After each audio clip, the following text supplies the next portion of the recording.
Salut les traders, on est lundi 9 février, je vais faire une analyse de l'euro USD. Alors aujourd'hui, ça a monté toute la journée et on voit, quand on voit la session asiatique, il y a eu une prise de liquidité qui a déclenché la hausse à minuit. Euh, donc là, on a eu un... Ah non, ça c'était avant.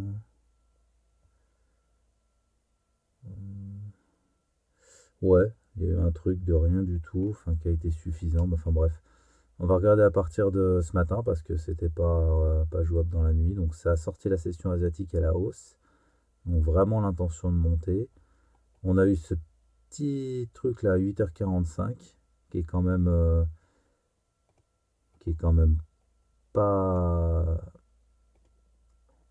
comment dire, qu'on doit quand même considérer parce que mine de rien ça aurait pu donner un point d'entrée. Moi je l'ai mal mis. Voilà, donc ici on a une prise de liquidité intéressante. Et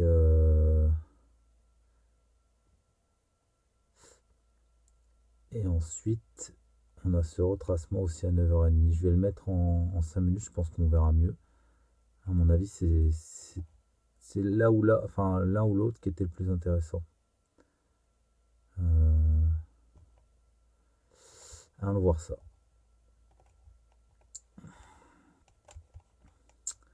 Donc là, on a impulsion, retracement, impulsion, retracement, impulsion qui casse pas, retracement. Ah oui, là c'est intéressant parce que ça nous a fait des équales. Puis cassure de structure, donc on a des acheteurs qui se positionnaient ici. Et en plus sur équal. Et ensuite mouvement à 8h50 qui était un niveau parfait pour rentrer en position. Derrière, ça a cassé la structure puis retracé. Après la cassure de structure, moi j'aurais été quand même moins serein pour rentrer. Pour moi, ça aurait été plus évident ici, mais bon. Euh, oui.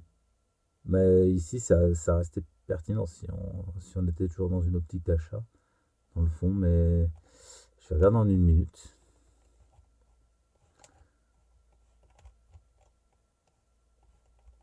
Voilà.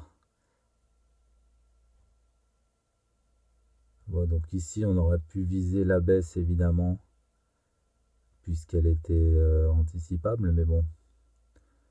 Et alors, par contre, ah oui, par contre, là, ça n'a pas traîné, quoi. En une minute, ça a été vraiment 1, 2, 3, 4 minutes, c'était réglé, quoi. Alors là, pour rentrer là-dessus, dis donc, et où est-ce qu'on aurait mis le stop? Alors là, je sais pas. Il y a quoi? Il y a ça, là, qui n'a pas été pris.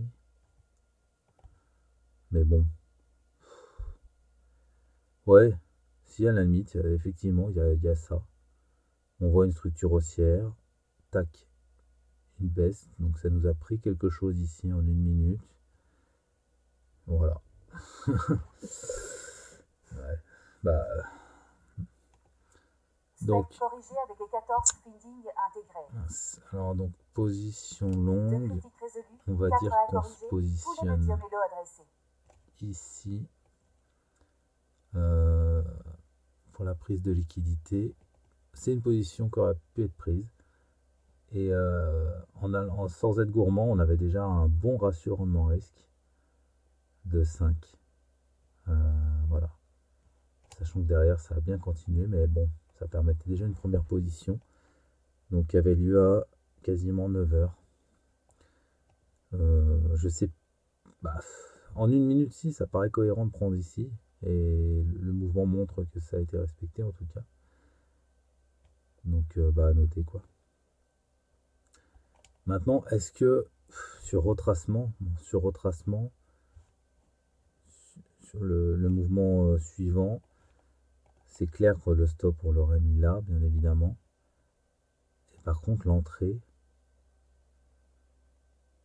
bah, l'entrée, pour le coup, c'est moins évident. On a 7 order blocks. Et ça rejoint pile poil la moitié de l'order block. Comme quoi. En tout cas, en 1 minute, c'est peut-être moins visible encore quand... Ouais, non. Si en 1 minute, c'était bien. Parce que là, on voit rien. Alors, 1 minute, on prend la dernière.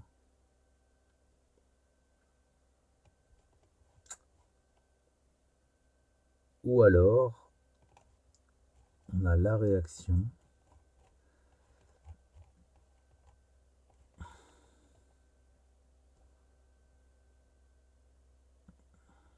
La réaction.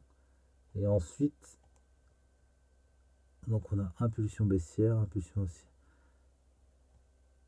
Ah, on a une petite structure baissière qui se fait ici. Mais bon. Donc,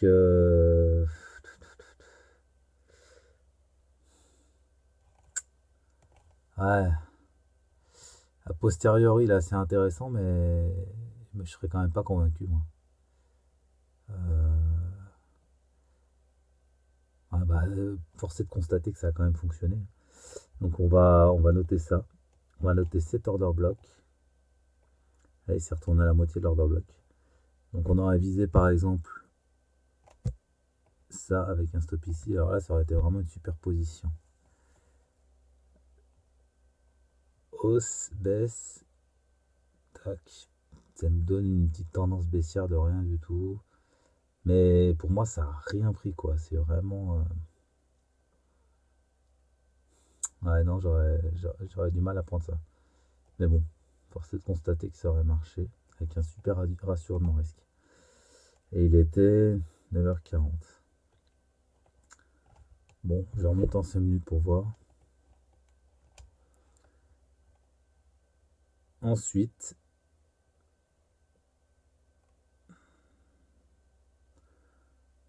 là, à 10h, ça a commencé à latéraliser, puis à faire une structure baissière.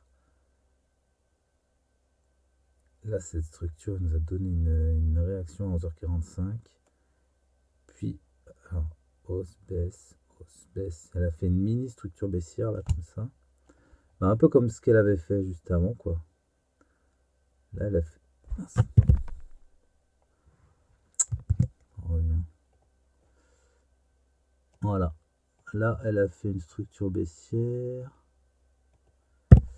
Voilà. Et cette structure baissière, elle a suffi pour engendrer la suite du mouvement. Mais bon, à midi, quoi. Donc, on a structure baissière. Ouais, et puis structure baissière à l'intérieur. Mais bon, c'est... Ah, c'est... Je vais voir en 1 minute si ça va pas une meilleure tête.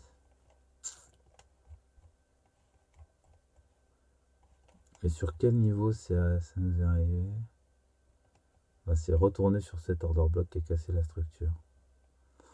Ouais. Donc suivi de tendance.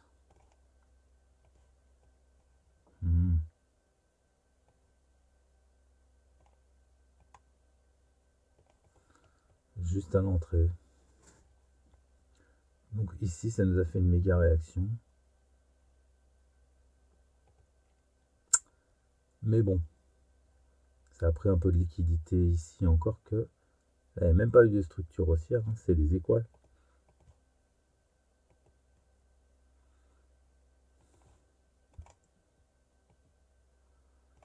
Pour moi, c'était pas... Ouais, c'est baissier. Ouais, les étoiles. Si, à la limite. À la limite, là, il y a des petits plus bas, donc petite structure baissière qui a été prise ici. Donc on chasse les vendeurs. Il y en a qui cherchent à acheter. Où est-ce qu'ils chercheraient à acheter? Bah, soit sur cet order block. Ah oui, j'avais pas fait gaffe à ça en fait. Ah oui, là c'est plus pertinent en fait. Ah oui. Ah oui, donc là en fait ça a du sens dans ce cadre-là.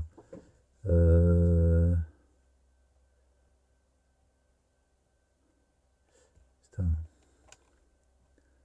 Mais les niveaux là ils sont quasiment pareils. Donc ça a quand même. Donc il y a cette structure baissière, c'est clair. Et ça c'est une sous-structure.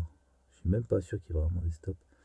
Enfin bon, il y a quand même une réaction dans cet order block, ça au moins il n'y a pas de doute. Donc on peut avoir des positions acheteuses ici, qui sont sorties ici.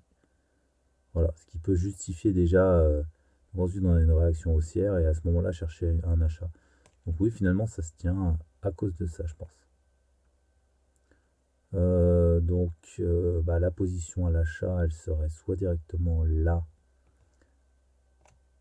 avec un stop là, si je dis pas de bêtises, oui. Ce qui fait quand même un stop assez énorme.